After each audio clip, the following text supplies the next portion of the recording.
एक बहुत ही आम लेकिन साइकोलॉजिकली बहुत इंटरेस्टिंग सिचुएशन से आज शुरू करते हैं। बिल्कुल। एक ऐसी चीज जो ज्यादातर लोग अपनी लाइफ में देखते हैं कि कुछ खास तरह की बहसें बार बार रिपीट होती हैं। वही शब्द, वही पैटर्न। एग्जैक्टली वही पैटर्न और ठीक वही नतीजा निकलता है हर बार, चाहे वो किसी पार्टनर के साथ हो, बॉस के साथ हो, या फिर पुराने दोस्तों के साथ। ऐसा लगता है जैसे 6 महीने पहले जिस बात पे झगड़ा हुआ था ना, आज भी बिल्कुल उसी पॉइंट पे फिर से बहस हो रही है। सही कहा। कुछ रिश्तों में हमेशा एक ही इंसान दोष मत्ता रहता है और दूसरा हमेशा गिल्ट में रहता है, या फिर कुछ लोगों से बात करने के बाद अचानक सारी एनर्जी खत्म सी महसूस होती है, जिसे हम इमोशनल ड्रेन कहते हैं। हाँ, तो आज की इस डीप ड्राइव का जो मिशन है वो इन्हीं छिपे हुए पैटर्न्स को समझना है। और इसके लिए हमारे पास जो सोर्स मटेरियल है वो डॉक्टर एरिक बर्न की 1964 की एक बहुत ही क्लासिक किताब है, गेम्स पीपल प्ले। बहुत ही प्रोफाउंड किताब है ये। बहुत प्रोफाउंड है। और इसका सबसे मेन और थोड़ा हैरान करने वाला विचार ये है कि हम सब गेम्स खेलते हैं। ये कोई जानबूझकर की गई चालाकी नहीं है, ये सब सबकॉन्शियस लेवल पर होता है। और यही गेम्स हमारे रिश्तों, करियर और इमोशंस को चुपचाप कंट्रोल करते हैं। तो चलिए इन पैटर्न्स की गहराई में चलते हैं। देखिए, इस विषय को पूरी तरह से समझने के लिए ना डॉक्टर एरिक बर्न की थ्योरी का बैकग्राउंड देखना बहुत जरूरी है। थोड़ा कॉन्टेक्स्ट मिल जाएगा। बिल्कुल। डॉक्टर बर्न एक बहुत ही जाने माने अमेरिकन साइकाइट्रिस्ट थे। उन्होंने अपने पेशेंट्स के साथ काम करते हुए एक बड़ी अजीब बात नोटिस की। क्या नोटिस किया उन्होंने? उन्होंने देखा कि लोग पूरी तरह से जानते थे कि उनका जो बिहेवियर है वो उन्हें नुकसान पहुंचा रहा है। उन्हें पता था कि उनके कामों से रिश्ते खराब हो रहे हैं, लेकिन फिर भी वो उसको रिपीट करते थे। हाँ, वो उसी बिहेवियर को दोहराते रहते थे। डॉक्टर बर्ने ने ये महसूस किया कि ये कोई कॉन्शियस चॉइस नहीं थी कि लोग जानबूझकर ऐसा कर रहे हैं। इसके बजाय ये बहुत गहराई में बैठे हुए साइकोलॉजिकल पैटर्न्स थे, जिन्हें उन्होंने गेम्स का नाम दिया। यानी ये लूडो या चेस वाले गेम्स नहीं हैं? नहीं, बिल्कुल नहीं। ये इंसान के दिमाग के वो पैटर्न्स थे जो बार बार एक ही तरह की नेगेटिव सिचुएशंस को पैदा करते थे। और यहीं पर ट्रांजैक्शनल एनालिसिस का कॉन्सेप्ट सामने आता है, जो डॉक्टर बर्न की पूरी रिसर्च का बेस है। Exactly, transactional analysis. अगर हम इस थ्योरी को आसान भाषा में डिकोड करें तो डॉक्टर बर्न का कहना था कि हर इंसान के अंदर 3 अलग-अलग साइकोलॉजिकल स्टेट्स होती हैं, जिन्हें हम आम भाषा में मानसिक अवस्थाएं कह सकते हैं। और हम अपनी रोजमर्रा की बातचीत में लगातार इन तीनों स्टेट्स के बीच शिफ्ट होते रहते हैं। सही कहा। तो पहली अवस्था है पेरेंट स्टेट। जब इंसान इस स्टेट में होता है तो वो दूसरों के लिए नियम बनाता है, उन्हें जज करता है या कंट्रोल करने की कोशिश करता है। इसमें भी 2 तरह के पेरेंट होते हैं। हाँ, एक नर्चरिंग पेरेंट जो बहुत ख्याल रखता है और एक क्रिटिकल पेरेंट जो हमेशा गलतियां निकालता है। दूसरी स्टेट है अडल्ट स्टेट। ये सबसे मैच्योर स्टेट है, जहां इंसान पूरी तरह से लॉजिकल होता है, फैक्ट्स पर बात करता है और इमोशंस में बहे बिना निष्पक्ष फैसले लेता है। और तीसरी है चाइल्ड स्टेट, जो पूरी तरह से इमोशनल, इम्पल्सिव और कभी-कभी जिद्दी अवस्था होती है।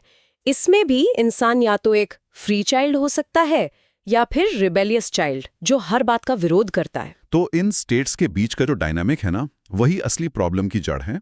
एक हेल्दी बातचीत तब होती है जब 2 लोग पूरी तरह से एडल्ट मोड में बात करते हैं। दोनों लॉजिक और फैक्ट्स पर बात करते हैं। हाँ, लेकिन कॉन्फ्लिक्ट और ये साइकोलॉजिकल गेम्स तब शुरू होते हैं जब ये स्टेट्स आपस में क्रॉस हो जाती हैं, मिसमैच हो जाती हैं। इसे एक एग्जाम्पल से समझते हैं। मान लीजिए ऑफिस का माहौल है। एक मैनेजर अपने एम्प्लॉय से पूछता है कि रिपोर्ट अभी तक पूरी क्यों नहीं हुई। अगर वो ये बात एडल्ट स्टेट में पूछ रहा है तो वो सिर्फ एक फैक्ट जानना चाहता है। लेकिन अगर उसका टोन क्रिटिकल पेरेंट वाला है, जैसे वो किसी बच्चे को डांट रहा हो, तो सामने वाला एम्प्लॉय अचानक डिफेंसिव हो जाएगा। बिल्कुल, उस एम्प्लॉय का अडल्ट स्टेट छिप जाएगा और उसका रिबेलिश चाइल्ड बाहर आ जाएगा। वो कोई ना कोई बहाना बनाएगा या बहस करेगा और यहीं से सारा गेम शुरू हो जाता है। और इस तरह के क्रॉस ट्रांजैक्शंस ही इन गेम्स की नींव रखते हैं। तो अगर हम स्ट्रिक्टली डिफाइन करें तो डॉक्टर बर्ने के अनुसार एक गेम असल में बिहेवियर का एक रिपीट होने वाला पैटर्न है। और इस पैटर्न की सबसे बड़ी पहचान ये है कि इसमें हमेशा हिडन मोटिव्स होते हैं, यानी छुपे हुए उद्देश्य। लोग जो कह रहे होते हैं उसका असली मतलब कुछ और ही होता है। एक हिडन एजेंडा होता है। सही कहा। और इसका अंत हमेशा एक पहले से तय किए गए इमोशनल नतीजे पर होता है, जिसे किताब में पे ऑफ कहा गया है। ये एक ऐसी स्क्रिप्ट है जिसे दिमाग बार बार प्ले करता है, सिर्फ उस अंत में मिलने वाली फीलिंग को महसूस करने के लिए। चाहे वो फीलिंग गुस्से की हो, फ्रस्ट्रेशन की हो या फिर खुद को सही साबित करने की हो।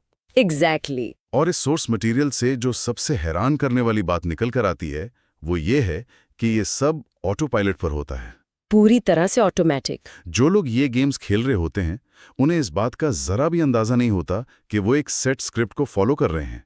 वो बस अपनी फीलिंग्स के फ्लो में बह रहे होते हैं। तो इन पैटर्न्स को और डीपली समझने के लिए हम उन 5 सबसे आम गेम्स का एनालिसिस करते हैं जो रोजमर्रा की जिंदगी में सबसे ज्यादा खेले जाते हैं। हाँ, चलिए देखते हैं। पहला गेम जो सोर्स मटेरियल में दिया है उसका नाम है see what you made me do, यानी देखो तुमने मुझसे क्या करवा दिया। ये साइकोलॉजिकल नजरिए से बहुत ही कॉमन डिनायल गेम है। इसमें होता ये है कि कोई इंसान अपना काम कर रहा होता है और उससे गलती हो जाती है। अब बजाय उस गलती की रिस्पॉन्सिबिलिटी लेने के वो तुरंत अपने आसपास के किसी इंसान पर दोष डाल देता है। एक आम सा उदाहरण लेते हैं। कोई लैपटॉप पर काम कर रहा है और गलती से एक जरूरी फाइल डिलीट कर देता है। उसी वक्त पीछे से कोई उसे कुछ पूछ लेता है। हाँ, और वो इंसान तुरंत मुड़कर चिल्लाता है कि तुम्हारी वजह से मेरा ध्यान भटक गया और मैंने फाइल डिलीट कर दी, जबकि डिलीट उसने खुद की होती है। इस गेम का जो पे ऑफ है वो बहुत क्लियर है। ऐसा करके वो इंसान दूसरे व्यक्ति के अंदर गिल्ट पैदा कर देता है। सामने वाला सच में सोचने लगता है कि शायद उसी की गलती है और वो आगे से डिस्टर्ब करने में डरेगा। सही बात है। और इस पूरी प्रोसेस में गेम खेलने वाला इंसान अपनी खुद की इनकॉम्पिटेंस से बच जाता है। उसे अपनी नाकामी का सामना नहीं करना पड़ता और वो सिचुएशन पर कंट्रोल महसूस करता है। ये ब्लेम शिफ्टिंग का एक बहुत ही इफेक्टिव तरीका है जो अक्सर घरों और ऑफिस दोनों जगह देखा जाता है। बिल्कुल। अब दूसरे गेम की तरफ आते हैं जो शायद बातचीत करने वाले को सबसे ज्यादा थका देता है। इस गेम का नाम है Why don't you yes but, यानी हाँ लेकिन। ओह, ये तो काफी एग्जॉस्टिंग होता है। हम सब ने कभी न कभी किसी ऐसे इंसान से बात की होगी जो अपनी एक बहुत बड़ी प्रॉब्लम लेकर आता है। वो बताता है कि उसकी जॉब में कितनी परेशानी है या उसका रिलेशन कितना खराब चल रहा है। तो सुनने वाला इंसान एज अ लॉजिकल एडल्ट मदद करने की नीयत से एक सोल्यूशन देता है। वो कहता है तो तुम अपने बॉस से इस बारे में बात क्यों नहीं करते? और तुरंत जवाब आता है हाँ, लेकिन बॉस किसी की नहीं सुनता। फिर दूसरा सोल्यूशन दिया जाता है कि तो तुम नई जॉब क्यों नहीं ढूंढते? जवाब मिलता है हाँ, लेकिन इस वक्त मार्केट बहुत खराब है। और यह सिलसिला एक लूप की तरह तब तक चलता है जब तक सोल्यूशन देने वाला इंसान पूरी तरह से हार ना मान ले। देखने में ऐसा लगता है जैसे इंसान मदद मांग रहा है, लेकिन वो हर दरवाजे को जानबूझकर बंद कर रहा होता है। यहाँ दिलचस्प बात यह है कि इस गेम का छुपा हुआ मोटिव सोल्यूशन खोजना होता ही नहीं है। अगर वो व्यक्ति सच में एडल्ट स्टेट में होता तो वो सॉल्यूशंस पर विचार करता, लेकिन वो असल में चाइल्ड स्टेट में होता है। उसका मकसद सिर्फ सिंपैथी और अटेंशन पाना होता है। एग्जैक्टली। हर दिए गए सॉल्यूशन को रिजेक्ट करके वो इनडायरेक्टली ये साबित करने की कोशिश कर रहा होता है कि उसकी सिचुएशन दुनिया में सबसे ज्यादा मुश्किल है और कोई उसको समझ नहीं सकता। सही। और इसका पे ऑफ उस वक्त मिलता है जब सामने वाला इंसान थक कर हताश होकर हार मान लेता है।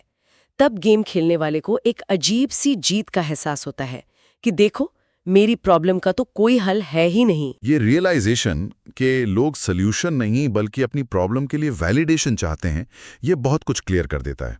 अब तीसरे गेम पर आते हैं जो पैसिव एग्रेसिव बिहेवियर का क्लासिक एग्जाम्पल है। इसका नाम है आई एम फाइन या मैं ठीक हूं। एक और एवरीडे गेम है। हाँ, सोचिए कि एक इंसान घर में जोर जोर से दरवाजे बंद कर रहा है, बर्तन पटक रहा है, चेहरे पर गुस्सा साफ दिख रहा है। जब उससे पूछा जाता है कि क्या हुआ, कुछ परेशानी है, तो वो मुंह फेरकर बहुत ही ठंडे टोन में कहता है कुछ नहीं, मैं बिल्कुल ठीक हूं। बॉडी लैंग्वेज और शब्दों के बीच का ये जो मिसमैच है, यही इस गेम की खासियत है। असल में इस गेम का मेन ऑब्जेक्टिव सामने वाले का एक टेस्ट लेना होता है। ये एक साइकोलॉजिकल ट्रैप है। अगर पूछने वाला इंसान ये मान ले कि वो सच में ठीक है और अपने काम में लग जाए तो क्या होता है? तो गेम खेलने वाला और भी ज्यादा नाराज हो जाता है। उसके दिमाग में विचार आता है कि इन्हें तो मेरी कोई परवाह ही नहीं है। असल में वो चाहता है कि लोग उसके पीछे पड़ें, बार बार पूछें, जिद करें और उन्हें मनाएं, ताकि उन्हें एक रीअश्योरेंस मिले। हाँ, इससे उन्हें ये तसल्ली मिलती है कि कोई उनकी सच में फिक्र करता है। ये पे ऑफ उन्हें कुछ पल के लिए सेफ फील कराता है, लेकिन अगर ये बार बार हो तो रिश्ते में घुटन पैदा होने लगती है। और इसी घुटन और जमा होती हुई नाराजगी से चौथी गेम पैदा होती है, जो अक्सर क्लोज रिलेशनशिप्स और मैरिजेस में देखी जाती है। इसका नाम है यू नेवर अप्रिशिएट मी, यानी तुम कभी मेरी कद्र नहीं करते। इस गेम की शुरुआत ना बहुत ही मामूली सी बात से होती है। मान लीजिए किसी ने तौलिया बिस्तर पर छोड़ दिया या कोई छोटा सा घर का काम करना भूल गया। लेकिन ये छोटी सी बात तुरंत एक बहुत बड़े ट्रिगर में बदल जाती है। अचानक से पिछले 10 सालों की सारी शिकायतें बाहर आ जाती हैं, जैसे तुमने तो कभी मेरा साथ नहीं दिया या तुम हमेशा ऐसा ही करते हो। इस पैटर्न को साइकोलॉजी में स्टैम्प कलेक्टिंग भी कहा जाता है। स्टैम्प कलेक्टिंग, ये थोड़ा एक्सप्लेन कीजिए। देखिए, लोग छोटी छोटी शिकायतों और नाराजगी को एक स्टैम्प की तरह अपने दिमाग में जमा करते रहते हैं। वो उस वक्त उस मुद्दे पर बात नहीं करते या उसे सुलझाते नहीं हैं, और फिर एक दिन एक छोटे से बहाने से वो सारे स्टैम्प्स एक साथ कैश कर लेते हैं और एक बहुत बड़ा इमोशनल एक्सप्लोजन होता है। वाओ! और इस गेम का पे ऑफ यही इंटेंस इमोशनल रिलीज होता है। लोग अपने अंदर दबी हुई भड़ास को बाहर निकालते हैं। लेकिन आयरनी ये है कि इस पूरी बहस में वो प्रेजेंट मुद्दा, जैसे कि वो तौलिया बिस्तर पर छोड़ना, पूरी तरह से गायब हो जाता है। असली इश्यूज कभी सॉल्व होते नहीं, बस एक इमोशनल ड्रामा होता है और फिर कुछ दिनों के लिए शांति छा जाती है, तब तक जब तक कि दोबारा नए स्टैम्प्स जमा ना हो जाए। ये एक ऐसी साइकिल है जो खुद को ही फ्यूल देती रहती है।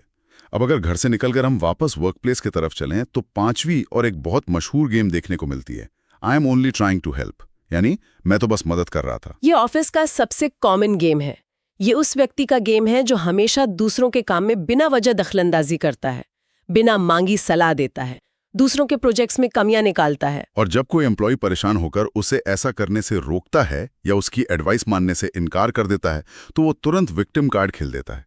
वो कहता है, अरे मैं तो बस मदद करने की कोशिश कर रहा था, आजकल तो लोगों को भलाई रास ही नहीं आती। ये एक बहुत ही चालाकी भरा रेस्क्यूअर डायनामिक है। इसमें व्यक्ति असल में खुद को सुपीरियर महसूस करना चाहता है। अब सीधे तौर पर ये बोलना कि मैं तुमसे ज्यादा समझदार हूं, ये तो सोशली एक्सेप्टेबल नहीं है ना। तो इस सुपीरियोरिटी को मदद के पर्दे के पीछे छुपा दिया जाता है। बिल्कुल। और जब कोई इस मदद को रिजेक्ट करता है तो गेम खेलने वाले को ये महसूस करने का मौका मिल जाता है कि वो तो पूरी तरह से सही और भला इंसान था, बस सामने वाला ही उनकी अच्छाई के लायक नहीं था। ये पे ऑफ उनके ईगो को सैटिस्फाई करता है। इन सभी पैटर्न्स को डिटेल में समझने के बाद एक बहुत ही नेचुरल सा सवाल उठता है, अगर इन गेम्स का नतीजा हमेशा फ्रस्ट्रेशन, लड़ाई और उलझे हुए रिश्तों में ही निकलता है, तो आखिर इंसान का दिमाग इन्हें बार बार क्यों खेलता है? इनके पीछे की डीप साइकोलॉजिकल रीजन क्या है? इसके पीछे इंसान की कुछ बहुत ही गहरे साइकोलॉजिकल नीड्स होती हैं। अगर हम उनके परते खोलें तो सबसे पहला कारण है वैलिडेशन की जरूरत। हर इंसान चाहता है कि उसकी फीलिंग्स को देखा और समझा जाए। और जब सीधे तौर पर यह मांगना मुश्किल लगता है तो गेम्स एक इनडायरेक्ट तरीका बन जाते हैं। सही कहा। दूसरा बड़ा कारण है कंट्रोल, जो इनसिक्योरिटी से आता है। जब इंसान अंदर से इनसिक्योर फील करता है तो वो दूसरों में गिल्ट पैदा करके सिचुएशन पे कंट्रोल हासिल करने की कोशिश करता है। और वो इमोशनल पे ऑफ जिसकी हमने बात की थी, ऐसा लगता है जैसे कुछ लोगों को नेगेटिव फीलिंग्स की आदत सी पड़ जाती है और वो अनजाने में उन्हें ही ढूंढते रहते हैं। ये एक बहुत ही डीप ऑब्जर्वेशन है। गुस्सा, गिल्ट या फ्रस्ट्रेशन जैसी फीलिंग्स भले कितनी भी नेगेटिव क्यों ना लगे, कुछ लोगों के लिए ये अजीब रूप से कंफर्टेबल होती हैं। क्योंकि वो इन फीलिंग से फेमिलियर होते हैं। एग्जैक्टली। वो बचपन से या बहुत लंबे समय से इन्हीं इमोशंस के आदी हो चुके होते हैं। उनके लिए शांति या खुशी एक अनफेमिलियर टेरिटरी होती है जहां उन्हें एक्चुअली डर लगता है। लेकिन इन सब के अलावा गेम्स खेलने का जो सबसे बड़ा और गहरा कारण है वो है इंटिमेसी से बचना। इंटिमेसी से बचना ये कैसे काम करता है? देखिए, सच्ची वल्नरेबिलिटी यानी अपनी कमजोरियों को किसी के सामने खोलकर रखना, ये बहुत डरावना होता है। इसमें रिजेक्ट होने का एक रिस्क होता है। तो गेम्स के जरिए लोग एक दूसरे के साथ उलझे तो रहते हैं, टाइम भी स्पेंड करते हैं, लेकिन ये सब एक सुपरफिशियल लेवल पर होता है। यानी ये एक फेक कनेक्शन है जहां सच में किसी के करीब आने का रिस्क उठाना नहीं पड़ता। रिश्तों में रहना, लेकिन एक सेफ इमोशनल डिस्टेंस मेंटेन करके रखना। बिल्कुल। ये पैटर्न समझना वाकई में किसी के लिए भी एक बहुत बड़ा आई ओपनर हो सकता है। तो अब इस डीप डाइव के सबसे प्रैक्टिकल हिस्से पर आते हैं। अगर कोई इन पैटर्न्स को पहचान लेता है तो वो इस साइकिल को कैसे तोड़ सकता है? इन गेम्स को खेलना कैसे बंद किया जाए? डॉक्टर बर्ने के प्रिंसिपल्स के आधार पर इसके 5 बहुत क्लियर स्टेप्स हैं। पहला स्टेप तो यही है कि पैटर्न को पहचाने, अवेयरनेस सबसे बड़ा हथियार है। जब कुछ रिपीट हो रहा हो तो वहीं रुक जाना। हाँ, जब आपको लगे कि वही पुराने शब्द और वही पुरानी बहस हो रही है, तो एक पल के लिए रुकना और खुद से कहना जरूरी है कि यहाँ एक गेम खेला जा रहा है। इसके बाद जो दूसरा स्टेप है वो है अपनी अडल्ट स्टेट में शिफ्ट होना। यानी जब इमोशंस हावी होने लगे तो लॉजिक का इस्तेमाल करना। सही। जब भी ऐसा फील हो कि मुझे अपना डिफेंस करना है या दूसरे पर हावी होना है, तो उस वक्त जानबूझकर एक मेंटल पॉज लीजिए। खुद से पूछिए कि यहाँ असल में फैक्ट्स क्या हैं, लॉजिक क्या कह रहा है। इमोशंस के तूफान से खुद को बाहर निकालकर लॉजिक की जमीन पर आना, यही गेम को तोड़ने की शुरुआत है। और तीसरा स्टेप इसी लॉजिकल सोच से जुड़ा है, वो है डायरेक्ट कम्युनिकेशन, यानी सीधी बात करना। अगर वैलिडेशन चाहिए या किसी बात पर तारीफ चाहिए तो घुमा फिराकर हिंट देने की बजाय सीधे अपनी जरूरत बताना। जैसे, मुझे ऐसा लग रहा है कि मेरी बात नहीं सुनी जा रही है। एग्जैक्टली। चौथा स्टेप है इमोशनल ट्रैप से बचना। बहस के दौरान तुम हमेशा या तुम कभी नहीं जैसे वर्ड्स पूरी बातचीत को ट्रैक से उतार देते हैं। सारा ध्यान सिर्फ प्रेजेंट सिचुएशन और फैक्ट्स पर ही होना चाहिए। और पांचवा स्टेप क्या है? पांचवा स्टेप जो है वो साइकोलॉजिकली सबसे ज्यादा पावरफुल है। वो है एक्सपेक्टेड रिएक्शन देने से इनकार करना। यानी वो रिएक्शन देना ही बंद कर दो जिस पर गेम टिका हुआ है। बिल्कुल। हर गेम एक खास रिएक्शन पर जिंदा रहता है। अगर कोई यस बट वाला गेम खेल रहा है तो उसे लगातार नए सॉल्यूशंस देते रहना उस गेम को ऑक्सीजन देना है। अगर सॉल्यूशन देना बंद कर दिया जाए और सिर्फ ये कहा जाए कि ये सिचुएशन सच में मुश्किल है, तुम खुद इसको कैसे हैंडल करने का सोच रहे हो, तो गेम को ऑक्सीजन मिलनी बंद हो जाती है। सही। जब सामने वाले को वो रिएक्शन नहीं मिलता जिसकी वो अपने सबकॉन्शियस में उम्मीद कर रहा था, तो उस गेम का पूरा स्ट्रक्चर ही गिर जाता है। लेकिन इस पूरी डिस्कशन में ना एक बैलेंस मेंटेन करना भी बहुत जरूरी है। ये मान लेना कि हर रिपीट होने वाला बिहेवियर सिर्फ एक साइकोलॉजिकल गेम है या अटेंशन पाने का तरीका है, ये शायद ठीक नहीं होगा। ये पॉइंट बहुत जरूरी है। मॉडर्न साइकोलॉजी इस बात पर काफी जोर देती है कि कुछ पैटर्न सिर्फ गेम नहीं होते, वो बहुत ही गहरे ट्रॉमा या बचपन के अटैचमेंट स्टाइल्स का नतीजा भी हो सकते हैं। तो हम हर किसी को जज नहीं कर सकते। बिल्कुल नहीं। इस ब्रॉड पर्सपेक्टिव को ध्यान में रखना जरूरी है। हर इंसान जो चुप है वो आई एम फाइन गेम नहीं खेल रहा होता। हो सकता है वो किसी गहरे डिप्रेशन या सदमे से गुजर रहा हो। उन सिचुएशंस में सिर्फ गेम थ्योरी अप्लाई नहीं की जा सकती, वहाँ एम्पैथी और प्रोफेशनल हेल्प की जरूरत होती है। फिर भी हमारे नॉर्मल एवरीडे रिलेशनशिप्स में जो आम कॉन्फ्लिक्ट्स होते हैं, उन्हें समझने के लिए डॉक्टर बर्ने की ये थियोरी आज भी बेहद रेलेवेंट है। ये हमें देखने का एक नया नजरिया देती है कि हम कैसे अनजाने में अपने ही रिश्तों को कॉम्प्लेक्स बना रहे हैं। हम सब गेम्स खेलते हैं और इन पैटर्न्स को पहचानने के बाद हमारे पास ये चॉइस होती है कि हमें इनका हिस्सा बनना है या नहीं। हम कॉन्शियस होकर अडल्ट स्टेट में रहने का चुनाव कर सकते हैं, ताकि रिश्ते मैनिपुलेशन पर नहीं बल्कि जेन्युइन कनेक्शन पर बेस्ड हों। इसी को अगर हम कंक्लूड करें तो एक बात बिल्कुल साफ हो जाती है, कॉन्शियस होना ही रियल पावर है। जब आप कॉन्शियस होते हो तो आप मैनिपुलेट नहीं हो सकते। हमारे रिएक्शंस फिर ऑटोमेटिक नहीं रहते बल्कि हमारे अपने कंट्रोल में आ जाते हैं। अवेयरनेस और चॉइस की ये आज़ादी ही असल में बदलाव लाती है। तो आज के इस डीप डाइव को हम यहीं विराम देते हैं। जाने से पहले एक विचार है जिस पर गौर किया जा सकता है। जरा सोचिए, जीवन में बार बार होने वाली उस एक हताश करने वाली बहस के बारे में जो कभी खत्म नहीं होती। उस बहस के पीछे छुपा हुआ वो इमोशनल पे ऑफ आखिर क्या है जिसके लिए वो बार बार दोहराई जाती है?